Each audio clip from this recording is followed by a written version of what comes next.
Hello and welcome to the Sportscast radio show. I am joined by my hosts Matthew Lynn and uh, Colin Duncan.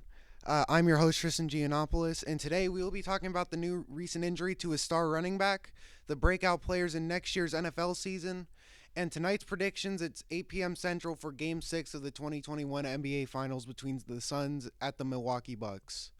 Uh, just recently this morning, we found out that Cam Akers suffered a ruptured Achilles in training camp that's going to keep him out for the season. He was the star running back for the Rams last season who led the team in rushing and was a prized breakout candidate for this year. Matthew, what do you think about the recent injury? Personally, I think that this is going to affect their run game tremendously, and I think this is where they're going to force Sean McVay to become creative with plays, especially in the passing game.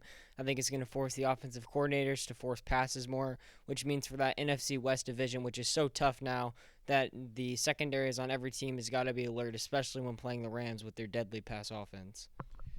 And what about you, Matthew? Personally, I think, although he was a starting running back, the running back position is the most replaceable position in the game of football.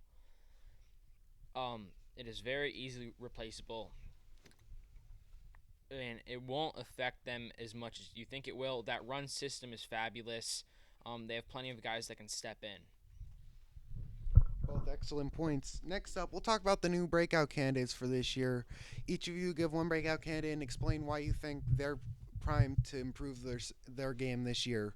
Starting with you, Matthew. My 2022 NFL breakout candidate is none other than J.K. Dobbins of the Baltimore Ravens.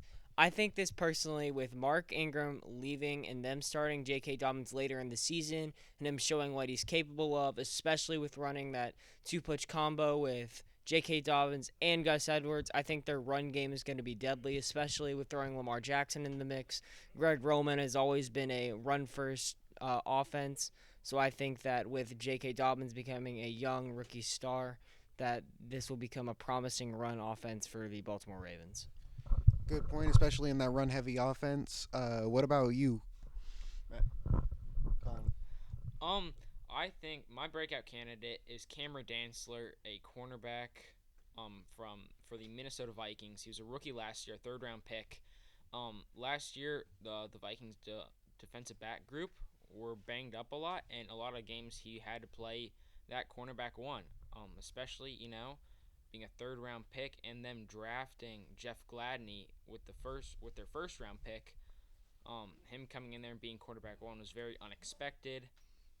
Now he has some veteran leadership from Patrick Peterson, and because of COVID last year, it couldn't have been easy being a rookie.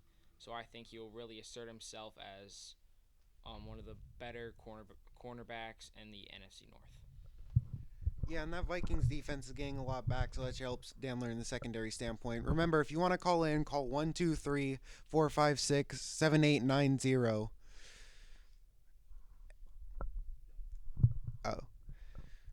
Uh, and our last topic for the day is Game 6 of the NBA Finals between the Suns and at the Bucks. The Bucks have a chance to close it out today and Giannis enshrine himself in NBA's legacy. Do you think he'll close it out tonight, or do you think the Suns will force a Game 7, Matthew?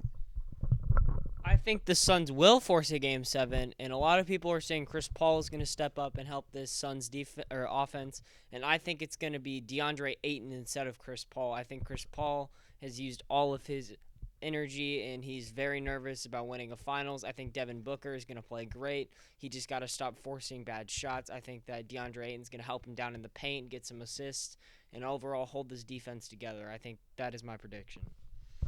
Interesting take, interesting take. What about you, Colin? I agree with you. I think that the Suns will force a Game 7. I don't see this Bucks team winning 4 games in a row on the Phoenix Suns. Um, okay. Yeah, so I think that Chris Paul's legacy is especially on the line right here. I feel like to be a top 5 point guard of all time, you have to have a ring. Well, you don't have to, but I feel like it would really help his case to have a ring to be a top 5 point guard of all time. And obviously, he has to win this game to get his ring. And calling in from Dallas, Texas is Gabe. Gabe, you're on phone. Hey guys, really big fans of the show here. You know, Game 6 is tonight. Lots of energy, obviously in Dallas, really close to Phoenix. I'm just wondering, guys, what do you guys expect Giannis to be like? What do you guys think that the Bucks can really keep this energy going for 4 games straight? They could win the NBA Finals. That would have been 4 games in a row. Do you guys think there's going to be energy for that or no? Thank you guys so much for taking my question. Colin? I disagree. I don't think that the Bucks can keep on this energy for 4 games in a row. The Suns team, obviously they were in the 1 seed in a very hard Western Conference. The 2 seed in a very hard Western Conference, and they've proven that they were a great regular season team. They showed that in the playoffs by beating the Lakers. I just think they're too good of a team to lose 4 games in a row. And that is all the time we have today for the Sportscast Talk Show. Thank you all for listening. I'm Tristan Giannopoulos, followed by my co-hosts Colin and Matthew. Sponsored by Subway. Eat fresh. Get a $5 foot long and 1 for free on January 21st, 2022. Thank you.